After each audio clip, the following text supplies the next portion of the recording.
নমস্কার বন্ধুরা, আপনারা কেমন আছেন? আমি খুব ভালো আছি। আজকে আমি বানাবো আলু করলার সবজি। আলু আর করলাগুলোকে আমি ভালো করে বড় বড় করে লম্বা লম্বা করে কেটে নিয়েছি। তেলে লঙ্কা আর পাঁচফোড়ন দিয়ে আলু আর করলাকে দিয়ে লবণ আর সামান্য পরিমাণে হলুদ দিয়ে নেড়ে নেব আর ভালো করে ভেজে নেব। আর পাটায় বেটে নেব সর্ষে আর কাঁচা লঙ্কা। তারপরে আলু আর করলাটা সামান্য ভাজা হয়ে আসলে আমি একটা গোটা পেঁয়াজ কুচি কুচি করে কেটে রেখেছি, ওটা দিয়ে দেবো। আলু করলাটাকে ভালো করে ভাজবো, পেঁয়াজটাও যাতে ভালো করে ভাজা হয়ে যায়। দেখুন আমার ভাজা কমপ্লিট। এবার আমি বেটে রাখা মশলাটা দিয়ে দেবো।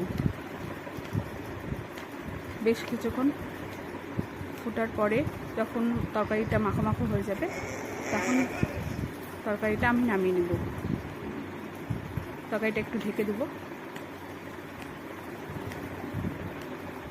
আমার তরকারি হয়ে গিয়েছে, গরম ভাতে দারুণ লাগে।